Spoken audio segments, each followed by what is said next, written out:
Hi, welcome to Hiking Safety for Beginners, a Take 10 webinar series. My name is Abby and I'll be presenting today. I am both a certified exercise physiologist as well as a group fitness instructor, and I have been hiking for years. So this is one of the pictures of me at age 11 out on the Appalachian Trail, where I've hiked about over 500 miles so far, and I've also hiked hundreds more miles in the local New England area. Here's one of my favorite hikes I went on as a kid. So Arches National Park in Utah. And then a more recent one, I was at the Grove of Titans, which is in the Redwoods in Northern California. So what is hiking? So it's the activity of going for long walks, especially in the country or woods.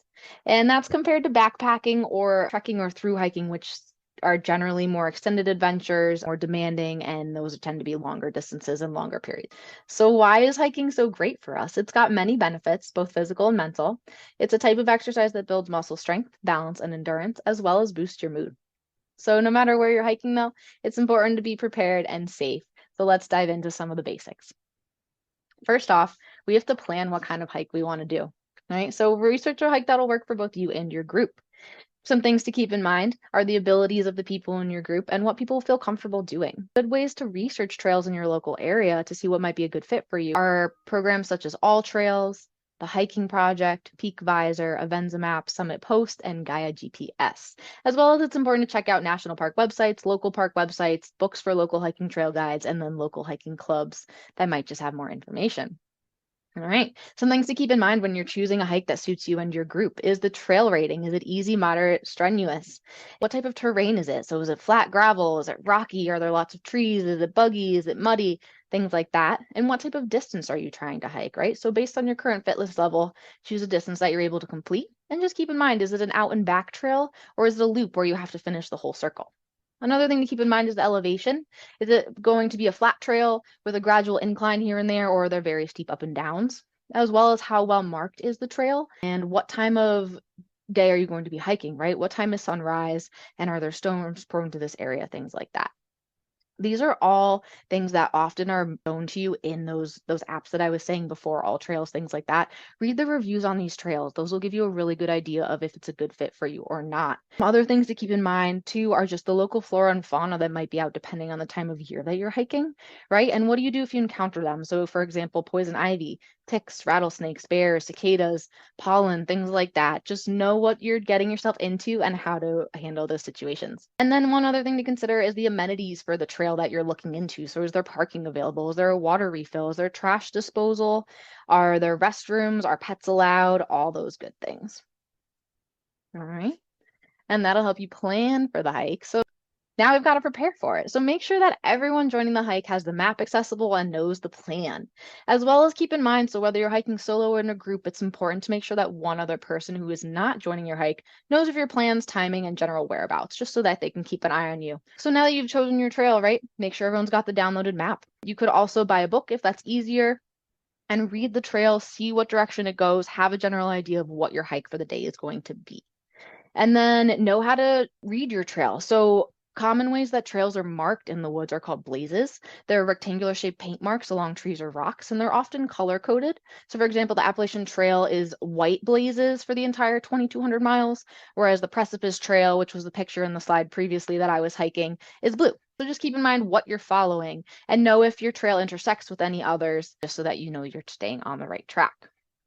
Right. And then in terms of weather, so keeping an eye on the weather for the area that you're planning to hike, check it right up until you're ready to leave your adventure. Make sure you're dressed appropriately based on the weather forecast.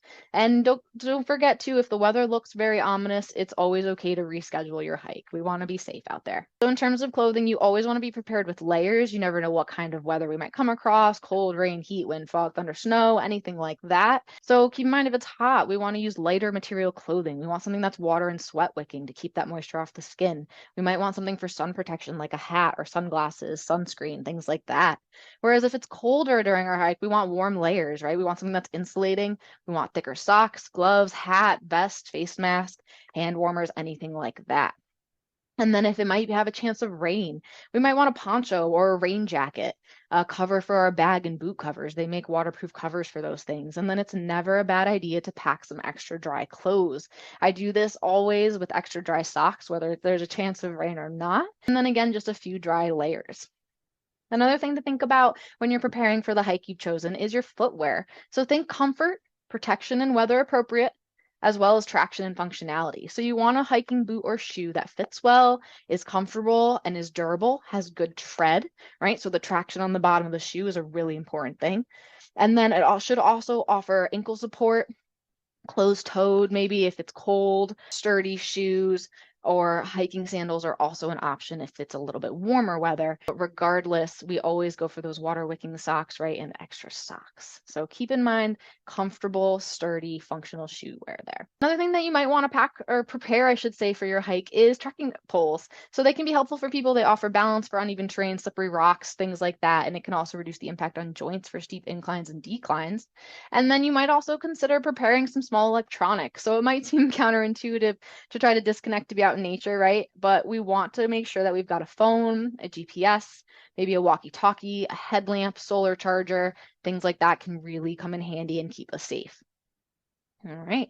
So now that you're prepared for your hike, you planned which hike you're going to go on, now we have to pack. All right, so first thing to keep in mind is you want to make sure you have some form of the map of the trail with you. We need to know how to navigate where we're going. So it's either downloaded so that you can use it offline, or you have a GPS with you, and you want to make sure that you have a phone that's charged or a battery pack for it. All right, and then from there, another thing to keep in mind is what type of bag do I need? So a backpack, a day bag, a dry bag, choose wisely based on how much stuff you're trying to fit in it, what distance of a hike you're going for. Do you need something that's waterproof? Do you need something that really just holds a water bottle because you're doing a quick walk in the woods? So pick based on how much you're willing to carry. And then keep in mind what you're putting in that backpack. So we've got our food and water. So pack based on the length and difficulty of your planned hike. The more challenging, the more energy your body generally will need. So REI suggests 2,500 calories to 4,500 calories for a full day. That's a full day, but every body is different, and experience will help you determine how much you'll need in terms of food. So try bringing nutrient-packed food such as trail mix, fruit that doesn't need refrigeration, energy bars, tuna packs, jerky, things like that. And just keep in mind, you have to pack out whatever you pack in. So please remember to bring your trash out with you. And then there's water, really, really, really important when we're out on the trail. Hydrate before you even get out onto the trail, right? Start hydrating the morning of your hike. And then when you're out in the woods during your hike, so REI suggests half a liter of water per hour of moderate activity and moderate temperatures. But again, everybody's different, right? Can never hurt to have a little extra water, and experience will help you gauge how much you need. Bottles or water bladders, for example, a Camelback, are great options. That's like a hands-free water option. It's never bad to have extra. And then keep an eye out too, if your trail that you are on has a fresh water source available, you might consider carrying something like a Life Straw, pump, or water purification tablets to go. So refill as you go. Some other small things that you would like is a light source, whether it is dark or not. I always hike with a headlamp, maybe a flashlight if there's a chance it'll get dark, as well as extra batteries for both of those things. And then some other small items, a small multi-tool with a knife, screwdriver, scissors, duct tape, a small waterproof matches, a watch with a compass. Those are things that can all be helpful. I've also found that bungee cords and carabiners are very helpful when I'm hiking. They kind of just let me clip loose items onto the outside of my pack for easy access. Another thing that I tend to carry is a small waterproof journal and a pencil because I like to sketch and bird journal, etc. while I'm out on the trail. Keep in mind you want a first aid kit with your pack. So small first aid kit, know how to use it. For day hikes, a prepackaged kit is usually good, but you can always supplement with your own items. And then don't forget sunscreen, bug spray, toilet paper, tissues, any other things that you're going to want while you're out there. Just overall, make sure that you consider the weight of your pack that you will have to carry, and make sure that the bag you choose fits comfortably and holds all the things that you're going to need. All right, so now that we're packed for our hike, it's time to get out there. So you're packed and ready to get out on the trail. How do you navigate it, right? To remember to follow that designated trail that you've already looked up and researched. Check the local signage where your trail begins along the way. And once you're in the woods, it's really easy to kind of stay looking at your feet to watch where you're walking. But remember to look up often to make sure you're on the correct trail. So look out for wooden signs, the blazes that we talked about earlier, small rectangle patches of paint on the trees, right? It might even be on the rocks. I'll show you a picture of that in a minute. And then lastly, check your map frequently. So if you're tracking your journey on a GPS, right, make sure you're heading in the right direction. Make sure you haven't veered off or accidentally taking a trail that intersects. And if you're hiking as a group, please do your best to stay together and do a frequent head count to make sure that no one has gotten left behind.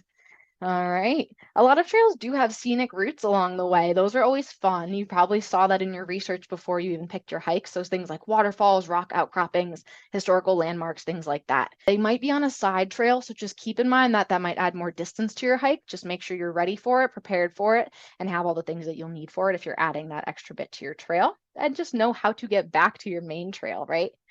All right, and then keep an eye out for local flora and fauna. I'll show you some pictures of these in a minute as well, but things like mushrooms, trees, flowers, vines, wild blueberries, I've found them up in Maine, or wild raspberries, I find those here in Connecticut. And then the fauna, animals. So you may see things like frogs, birds, chipmunks, squirrels, fish, salamanders, beetles, snakes, turtles, deer, fox. Hopefully not a bear, but they are out there, right? But just remember, no matter what size the wildlife, observe them from a distance. Do not follow or approach, and do not feed the wildlife, right? All right. Some other fun things you might see out in the woods are some painted rocks. I have a slide of those as well. And then one last thing I want to leave you with, because it's out in nature, it's fun to enjoy yourself, but please remember to take only photos and leave only footprints, right? We don't want to be damaging the natural environment. We want to go ahead and pack out everything that we've packed in. So again, take only photos, leave only footprints is what I will leave you with there to make sure that we're having fun and safe fun out on our hike. And then real quick, these are just some photos of some of the great places that I have explored myself. So first of all, here are some of the signage and those markers. In the bottom middle, you can see that blue blaze from that precipice trail up in Maine. So right on the rock there, but just keep an eye out for markers, right? It's important to know what direction you're headed on the trail. These are some examples of flora, plants, mushrooms, berries, trees, all the cool things. Again, don't approach, right? We don't even necessarily want to touch. Take those photos and then let them be. All right. From there, these are a bunch of the fauna that I've experienced out in the trail, right? So you got some bird eggs, some fish, birds, a stick bug, feathers. This chipmunk really wanted my snacks, which I did not let him have, right? We're not supposed to feed the wildlife, but things that you might see out on the trail and just let them be, right? Don't approach, let them exist, and then they will leave. And then just to wrap up here, some rocks that I found out on the trail. These are always fun to see. Sometimes I'll pick them up and then rehide them in another spot for the next hiker. Really fun thing to see out on the trail. And then this is a view out from, I was in Utah for this hike. This is the one of Arizona, New Mexico, Oregon. And then this is good old Connecticut. So I'm local to the New England area. So you don't necessarily have to go that far, but here are also some local things I've seen. Connecticut, some waterfalls, good view up in New York. And that's it. So go on out there, go explore, guys. It's really fun to be out in the woods, really good for our mind and our body. But make sure you're being safe, right? Plan appropriately, pack appropriately, know what you're getting into day of, and make sure that someone knows your plans or just joins you on your adventure. So thank you for joining us today for our Take 10, Hiking Safety for Beginners. I hope to see you next time, and you can reach out with any questions. We'll see you next time.